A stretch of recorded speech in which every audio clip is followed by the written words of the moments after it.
Hello et bienvenue pour un nouvel épisode de FaceTime. J'ai comme un sujet que je veux vraiment aborder, mais je sens qu'il va pas durer assez longtemps pour arriver à faire une vidéo longue. Et je me suis dit j'allais essayer de broder un peu. Donc j'ai envie de faire un petit warning. Si vous avez vu toutes mes vidéos FaceTime avant, c'est possible que je me répète. C'est possible que je me répète parce que je parle de ce qui se passe dans ma vie, je parle des gens que je fréquente, je parle de ma vie, je parle de mes voyages, je parle de mes vacances, etc. etc. Et donc ça fait que, comme je parle de moi, à un moment donné, il y a une certaine limite à ce que je peux dire. Parce que c'est souvent la même chose qui revient. Mais aujourd'hui, j'ai vraiment envie de parler de quelque chose en particulier, c'est sur le recyclage émotionnel. Vous allez me dire, mais de quoi tu parles?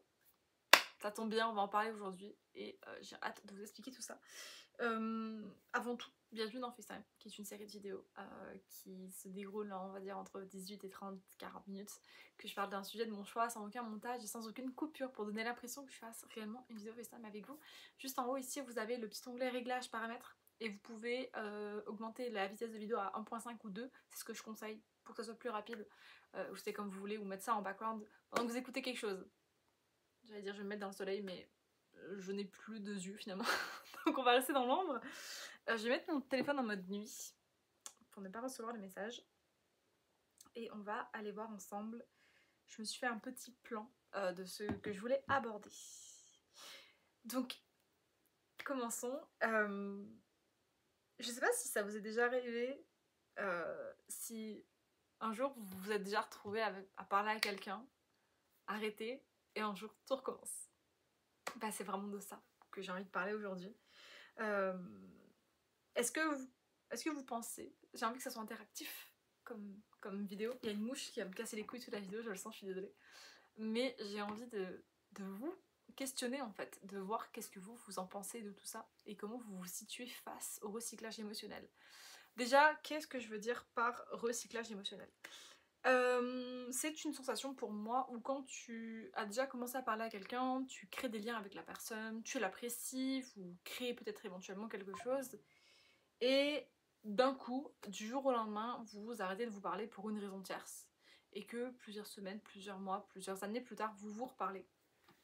Et la question c'est un petit peu qu'est-ce que vous ressentez, et moi pour moi le recyclage émotionnel, c'est un peu comme ça que je le dis quoi. J'ai l'impression que on connaît tous cette phrase que les femmes disent sur les hommes, ils reviennent tous. Et c'est pas mal vrai. Je dois admettre que c'est très vrai. Y a pas tout. Pour moi, je trouve qu'il y a pas. Tout le monde dit qu'il y a tout le monde qui revient. Je suis pas d'accord. Clairement, j'ai eu des gens qui sont revenus vers moi que je pensais jamais qu'ils allaient revenir vers moi et sont revenus vers moi. Et à l'inverse, il y a des gens qui sont pas revenus vers moi que j'ai pensé qu'ils allaient revenir vers moi. Et il y a ce côté en fait où je me sens très souvent jugée quand je parle de recyclage émotionnel. Je suis pas d'accord avec l'idée de se remettre avec un ex, mais je le comprends. Je comprends parce que je trouve qu'il y a quelque chose en fait, et je sais pas si vous êtes d'accord avec moi, mais qui est extrêmement sécurisant à créer des liens avec une personne que vous connaissez. Euh, Tu connais la personne, tu l'apprécies, vous vous appréciez, il y a un lien avec vous deux, clairement une connexion entre vous deux, et vous arrêtez de vous parler pour une raison X bien évidemment, mais ça reste que il y a quand même ce lien avec cet humain, et c'est pas facile, c'est pas forcément facile en fait de juste passer à autre chose complètement, de juste tourner la page et se dire oh là là c'est bon, c'est fini, c'est pas grave, on s'en fout. Et je pense qu'il y a ce côté où tu sais, t'as appris à connaître la personne, tu connais ses blagues, tu connais sa façon d'être, sa façon de répondre, tu connais ses choix, tu connais ses goûts, tu connais un peu la personne, tu vois, t'as créé un certain lien, le lien se rompt, ok, ça dépend bien évidemment de la manière dont le lien s'effrite, mais le lien s'effrite, et ensuite, que ça soit du parti masculin ou féminin ou n'importe quelle partie, un des deux parties qui revient vers la personne et qui dit hello again, what's up? Et j'ai souvent cet aspect parce que j'ai tendance à recycler énormément. Je vais peut-être me changer de place parce que... Attends, je vais faire un petit test avec vous. Peut-être ici, ça peut être mieux. Parce que vous voyez tout mon bordel vraiment. Ah, j'essaie de déplacer une chaise mais elle est trop lourde. Alors, est-ce que c'est mieux? Je sais pas si c'est mieux. Je sais pas si c'est mieux ou si on dirait juste que je vais manger votre âme. tellement que ça me tape dans la tête. Non, ça me tape un peu trop dans la tête. Je pense que je vais retourner à la place où j'étais de base. Je vais faire la belle à avoir des yeux verts là, mais c'est juste moche. Bref. Donc il y a cet aspect en fait où moi j'ai tendance à recycler beaucoup mes relations et je l'admets et je l'avoue, je suis la première à aimer retourner vers des gens à qui j'ai parlé. C'est pas que j'aime pas parler avec des nouvelles personnes, clairement, absolument pas. J'adore découvrir des nouvelles personnes, découvrir des nouvelles personnalités, nouvelles façons d'être, etc. Sauf qu'il y a un moment donné où quand t'es dans le monde du dating, je trouve que c'est sincèrement épuisant de tout le temps devoir découvrir des nouvelles personnes. Et on parle dans un monde de rencontres, de découvertes. Quand on est dans un monde d'amitié, il n'y a pas de problème. Quand on est dans un monde, je trouve, de la vie de tous les jours, c'est pas un stress. Mais quand tu es dans un monde où tu veux rencontrer, tu veux dater, tu veux avoir une relation amoureuse, ou plus ou moins, il y a quand même cette recherche permanente, continuelle, avec des nouvelles personnes. Et moi, j'ai souvent plusieurs mêmes personnes avec lesquelles je reviens toujours, parce que c'est si simple avec eux. Ils me connaissent. J'en ai un en particulier, c'est mon amour de ma vie quoi, clairement c'est le mec le plus toxique à laquelle j'ai parlé, c'est de la merde notre relation parce que c'est hyper toxique, mais quand on se reparle, c'est une bouffée d'air frais. Ce type me connaît, il sait tout ce que j'aime, je sais tout ce qu'il aime, on a le même vibe, on est sur la même longueur d'onde pendant un mois, et après ça part en couille, et à nouveau on arrête de se parler, et c'est un peu une chaîne sans fin en fait. Et c'est dur, je trouve, de pas revenir envers quelqu'un qui te fait sentir et bien et mal en même temps, parce que cette personne-là, généralement, vous arrêtez de vous parler pour une raison. C'est pas du jour au lendemain, oh shit, on arrête de se parler. Non, il y a une raison pour laquelle vous arrêtez de vous parler. Tu vois, c'est pas juste anodin, c'est clairement quelque chose qui a été dit ou qui a été fait, qui n'a pas plu à l'un ou à l'autre, ou un accord commun ou mutuel, ou j'en sais rien, qui fait qu'il y a une séparation entre les deux personnes. Mais c'est humain d'avoir envie de reparler avec quelqu'un où vous avez déjà des liens qui sont préétablis. Parce que quand t'es tout le temps là, en fait, à vouloir rencontrer des gens, si vous êtes sur... En fait, et c'est ça le truc, c'est que j'ai l'impression que les gens qui jugent sont pas souvent dans le monde du dating. Si tu es en couple, tu peux pas réellement comprendre ce que le dating est. À part si tu y as été pendant des années, tu viens récemment te mettre en couple et tu comprends ce que c'est. Mais les gens qui sont en couple depuis des années ont du mal à comprendre ce côté recyclage, parce que justement c'est des gens qui sont en couple, donc ils peuvent pas se mettre à la place des autres parce qu'ils ne comprennent pas ça, parce qu'ils ne le vivent pas.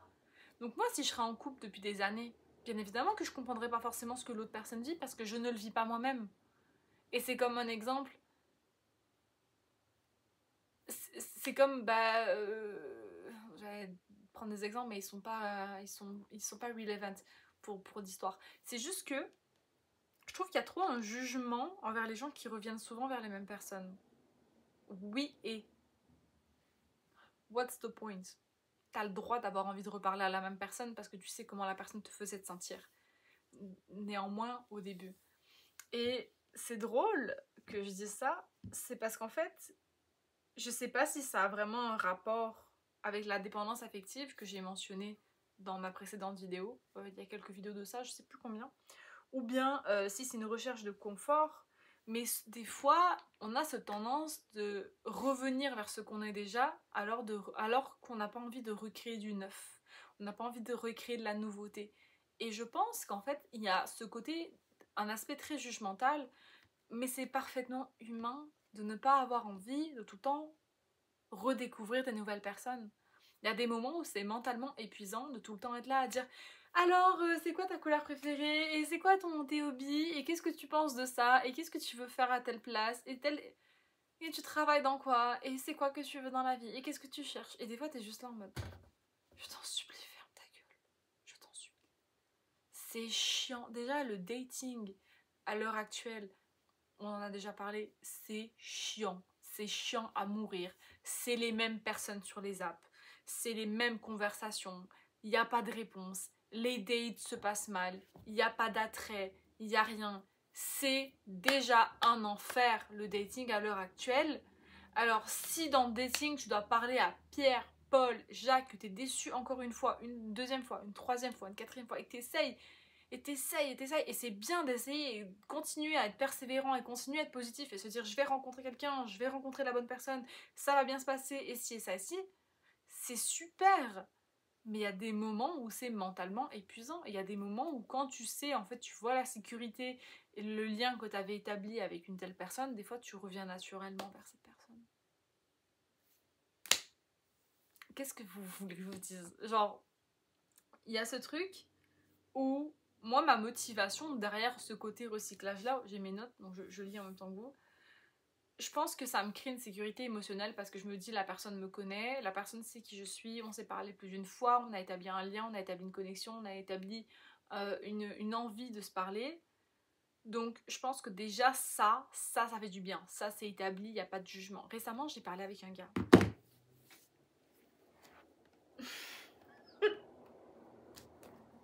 Le type le plus inintéressant à qui j'ai parlé dans ma vie. Quand je te dis la conversation, salut, ça va, oui et toi, oui, tu fais quoi, rien, ok. C'était ça. J'ai 26 ans. J'ai pas de temps à perdre avec des gens qui ont ce genre de conversation. Et moi qui essaye de lancer, ou qui dit ah ouais, non, je me suis fait une petite foulure, je m'étais foulée la cheville. Ah, ok, comment tu t'es fait ça? Ah, en marchant, mais il faut que je me repose avant de partir et tout. Il ne prend aucune décision de conversation. C'est très. Comment dire? Genre, j'ai ouvert son message, je me suis dit, ah ouais, toi, la conversation, tu passes au-dessus. C'était. Non, mais il faut que je vous raconte quelque chose. Il faut que je vous raconte quelque chose. Je cherche ce que je vais vous montrer.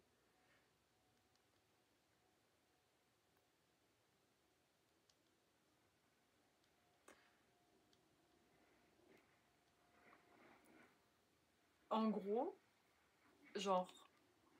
Désolée, c'était un moment où j'ai juste répondu à mon message. Oui, j'ai fait ça en pleine vidéo, mais c'est un FaceTime. En FaceTime, on est entre soi. À un moment donné, dont je parle à ce gars-là que je dis qu'il est vraiment hyper chiant. Et comment je parle de ça? Je lui dis ah ouais, montre-moi tes tatouages parce que j'ai vu qu'il y avait des tatous. Je m'attendais à ce qu'il me montre vite fait, ah ouais, regarde, j'ai ça et tout. Le type m'envoie 3 vidéos de tout son corps. Je le connais pas, hein. C'est notre 5e message entre lui et moi.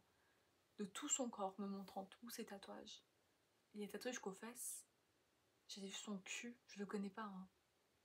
On n'a pas eu de conversation. Je ne sais même plus quel âge il a. Je sais même pas qu'est-ce qu'il fait dans la vie. Ah si, il me l'avait dit vite fait. Moi, j'ai pas fait attention. Mais quand je vous dis pas de conversation préalable et je vois ces vidéos-là et je veux pas body shamer, ok? Mais juste, genre, je te connais pas et je connais déjà à quoi ton corps ressemble parce que tu me l'envoies en vidéo. Je sais que t'as les 2 tétons percés. J'ai pas besoin de savoir ça avant de te rencontrer dans la vraie vie. C'est pas quelque chose... Je suis pas conservatrice en mode oh là là, je veux rien voir. Non. Mais je trouve qu'il y a une certaine limite, je trouve, d'exhibition que tu peux avoir avec quelqu'un. Et ça m'est arrivé récemment, et vraiment quand je dis récemment, c'est la semaine dernière, même pas, tu vois. Et je me suis dit, non mais c'est pas possible. Et moi qui essaye de rencontrer du monde et des conversations, mais... Fou, j'ai rencontré un gars par message. Lui, son délire, il était bisexuel, ok? Lui, son délire, c'était un délire sexuel très... classique, mais je peux pas vous le dire sur YouTube parce que je vais être strike, ça c'est sûr et certain. Mais ça incluait plusieurs personnes de plusieurs endroits du monde différents, ok? On va dire ça. Et ce gars-là n'était pas intéressé par moi. Il était intéressé uniquement par mon corps. Il n'y avait aucun intérêt envers moi. Et à un moment donné, il m'envoie mais alors, sans vraiment prévenir, il m'envoie des captures d'écran d'une conversation qu'il a eue avec un homme aléatoire, et cet homme-là lui a envoyé des photos de type aubergine, et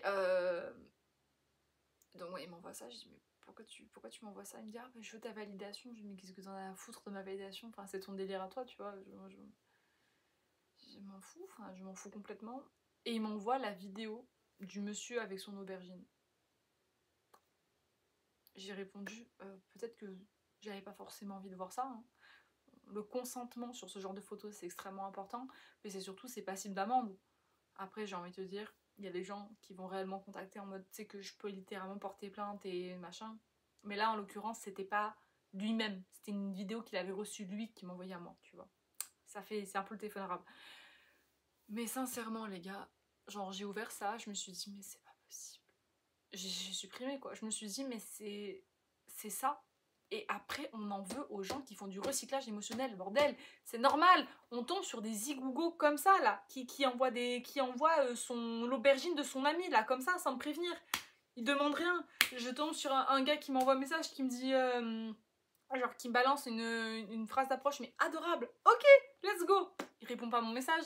Mais tu sais, que des vibes comme ça où tu commences une conversation, ça se passe super bien. Tu dis, ah, c'est génial. Hop, plus rien. Un autre gars aussi récemment à qui je parle. On est revenus l'un vers l'autre quelques fois. Également, encore du recyclage émotionnel. Mais le type me sort, je ne veux pas aller sur les réseaux sociaux. Les réseaux sociaux me fatiguent. Je comprends. Aucun problème. Mais pour rencontrer quelqu'un dans la vraie vie, il faut se parler. Si tu veux pas via les réseaux, via le numéro de téléphone, tu vois. Mais il faut qu'il y ait un lien, il faut qu'il y ait une discussion. Faut que tu prennes des rendez-vous avec la personne. Il faut que tu dises, ok, on se rejoint tel jour, à telle heure, à telle place. Tu peux pas juste faire ça par pigeon voyageur. Donc je trouve que c'est un aspect extrêmement hypocrite en fait de dire ah ben moi les réseaux sociaux ça m'énerve, je veux plus contacter. Bah alors à ce moment-là, dis que tu veux rencontrer personne et ça s'arrange, tu vois. Dis pas que tu veux rencontrer du monde, dis pas que tu veux voir quelqu'un, dis pas que tu veux établir un lien. Si derrière t'es pas capable d'envoyer un message sur Instagram, sur Snap ou sur Facebook ou sur Messenger ou sur n'importe quel réseau social parce que t'as pas envie d'être sur les réseaux. Non, t'as pas envie de rencontrer quelqu'un, mais tu cherches une excuse, donc tu utilises ça. Et c'est quelque chose qui est vachement connu. Et c'est drôle parce que là, récemment, je pars dans 9 jours en Asie. Et à l'heure où je vous parle, il me reste 9 jours. Et à un moment donné, il y avait un gars, j'en ai parlé beaucoup dans mes vidéos, c'est Roméo. Yay, coucou Roméo! Coucou Roméo! Il y a ce gars-là et il était censé partir dans un pays où je vais aller au mois de septembre. Et on n'était pas censé partir au même mois de base. On était censé partir en septembre et moi j'étais censée partir en août. Finalement, la vie fait que j'ai dépassé mon voyage en mois de septembre et lui n'est pas au courant que je pars au mois de septembre. Il a sûrement pensé que j'y vais pas. Et finalement, je me suis dit, oh, quand je vais y retourner dans ce pays-là, je vais lui envoyer un message pour lui dire que j'y suis pour savoir s'il y est. Je sais très bien que cet homme ne fait jamais ce qu'il dit, ce qu'il n'a jamais fait, ce qu'il a dit dans tout le temps que je le connais, il ne l'a jamais fait. Donc, je me suis mis ça dans la tête. Je vais lui envoyer un message, je vais lui envoyer un message, je vais lui envoyer un message, c'est sûr. Et après, je suis juste réfléchi, je me suis dit, mais Guita, t'es conne ou t'es conne? Tu veux envoyer un message à une personne qui n'a jamais eu les couilles de venir te reparler. Tu veux envoyer un message à une personne qui a toujours eu peur, qui a toujours vécu dans la peur, qui a toujours pensé qu'il pouvait pas, ou que c'était pas possible, ou que c'était pas ok. Et mon petit cœur est meurtri parce que j'ai eu des sentiments pour cet homme. J'ai réellement pensé qu'il aurait pu avoir quelque chose. J'ai été menée en bateau plus d'une fois par lui. J'ai eu des promesses.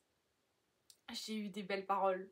J'ai eu des FaceTime remplis de phrases bateau, d'espoir en fait, qui me disaient qu'il pouvait y avoir plus, qu'il avait toujours ressenti plus, mais qu'il n'était pas sûr. Et comment tu peux en fait ne pas croire à ça? Et même si j'étais sur un truc où j'étais vachement sur la défensive, j'avais envie d'y croire. Parce qu'un type qui me plaît, qui je m'entends super bien avec lui, qui me fait rêver, bien évidemment que je vais y croire. Et là, on se retrouve dans une position où je me dis, bah pour là, si je reviens vers lui, ce serait la 3e fois que je reviendrai vers lui. Bah non Coco. Donc je suis là à poster des stories, à regarder, qui like, qui regarde, toujours là, dans mes noms. J'observe. Il va pas se mouiller, il se mouillera jamais, et je le sais. Et je sais que même si je vais au Vietnam, au Cambodge, au Laos, à Bali, en Thaïlande, dans le Nirvana, il m'enverra pas de message. Je le sais, je le connais, mais il y a une part de moi qui se dit, on verra bien. Et là, c'est drôle. Aujourd'hui, d'ailleurs, il m'a répondu. Aujourd'hui, je me balade sur... je poste une photo il y a quelques jours d'une robe que j'ai achetée en friperie que je trouve sublime, que je vais amener en Asie. Et je poste cette photo et je vois un like d'un gars avec qui j'ai déjà fait un date, avec qui ça s'est super bien passé. Sauf que c'était... Bref, ça a été très rock'n'roll la relation entre lui et moi. Hein. On s'est parlé pendant longtemps, il voulait me voir, je voulais pas le voir, on a arrêté de se parler, il est revenu vers moi, je suis revenue vers lui, on s'est reparlé, on s'est follow, on s'est reparlé. Bref, c'était compliqué, tu vois. Et à un moment donné, on s'est vu. C'était génial. On s'est super bien entendu. La conversation était hyper fluide, le courant était hyper fluide, everything was fucking good, tu vois. Et ensuite, bah moi j'étais pas vraiment prête à faire quoi que ce soit, tu vois, j'étais vraiment en mode bah moi j'attends, je veux voir un peu comment la relation va se passer, etc. Puis lui plus en mode allez on se voit, puis moi j'ai comme ouais oh, calme-toi, genre calme-toi, on vient de se voir là, on va pas se voir le lendemain, tu vois, puis lui dans sa tête c'était let's go, tu vois. Donc moi un peu dans ce mood de bah calme-toi et lui en mode bah t'es pas assez rapide, on finit par ne plus se parler pendant plus d'un mois. Puis je reviens vers lui vite fait, enfin quelques jours après, avant un mois d'attente, je reviens vers lui, je lui dis écoute, si tu veux qu'on essaie de se voir une dernière fois, on peut essayer, tu vois. Et il me dit bah écoute non, là j'ai rencontré une meuf, ça se passe super bien avec elle et tout, donc je vais pas jouer sur le tableau. Chouette, bonne continuation, pas de problème, un mois passe. Comme je vous ai dit, je le vois dans mes likes. Je dis there is something about you. Tu likes pas mes stories de base. T'as jamais liké mes stories sauf quand c'est pour venir me parler. Je like ma story, j'ignore. Je me dis ok. Je réfléchis, je pense à ça, je me dis on sait jamais. Tout à l'heure je suis sur Tinder. Je me balade un tout petit peu hein. Je like genre 5 profils tous les 10 jours peut-être. Je vais jamais sur Tinder. Ou quand j'y vais je trouve que tout le monde est moche. Et je me casse. Je tombe sur lui. Et là je suis juste comme frérot, bienvenue. Il a déjà été sur les applications, on s'est rencontrés sur Bumble je crois. Lui et moi. Je sais plus. Mais là, c'est la première fois qu'on m'a dit sur Tinder ensemble. Et je le like. Je me dis frère, t'es beau quoi, t'es beau, je te like. Il n'y a pas de débat, tu vois, donc je le like. Pas de match. Ok. Je pose mon téléphone, je vais lire un livre. Là je suis en mode, mais pour ça, personne ne veut. C'est fou ça quand même. Et de loin j'entends la notif Tinder. Ah, tu sais ce que c'est. Et c'était lui. J'avais eu un match avec lui. Il m'a envoyé un message sur Insta en mode je viens de te voir. Et du coup, on a recommencé à parler. Et ça donnera rien. Mais ça me fait rire parce que c'est tellement...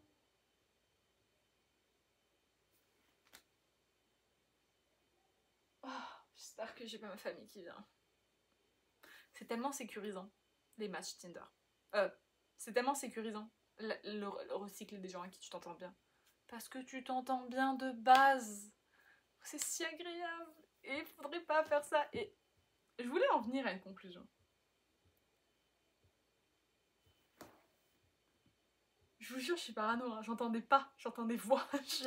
Non, pas pendant que je vérifie. Non, parce qu'en fait, si je tourne une vidéo FaceTime et que j'ai quelqu'un qui rentre, après, il faut que je la refasse parce que j'ai pas envie de faire de montage. Donc, non. On est sur point positif, point négatif. Point positif, ça peut être drôle. Négatif, ça peut tourner en rond. Bah, je t'avoue que moi, ça m'a toujours tourné en rond. En fait, ça tourne en rond. Mais avant même de tourner en rond, le moment même où tu commences à parler avec la personne, t'as l'impression de retrouver un vieil ami et ça fait tellement du bien. T'es sécurisé, tu te sens bien, t'as envie de discuter avec la personne, tu te sens à l'aise.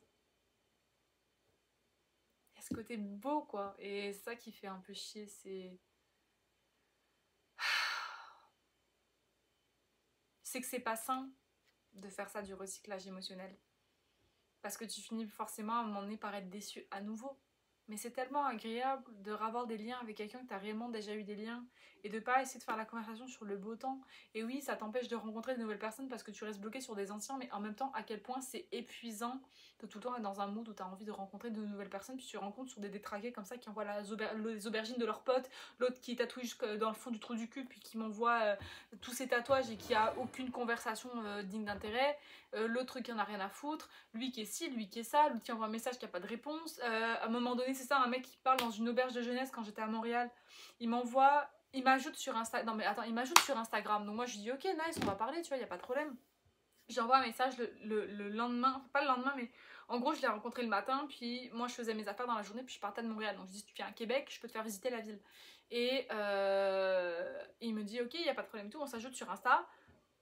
La journée passe, j'envoie un message le soir en mode coucou, j'envoie pour te dire que je suis rentrée à Québec, donc si jamais tu viens, c'est avec plaisir. Un mois passe. Una meses, 1 month passe, ok? Le type me suit sur Insta, regarde mes stories, n'ouvre pas mon message. Tu te fous de ma gueule. Il a répondu il y a quelques jours. Hope you're doing well. I fuck you. I fuck you.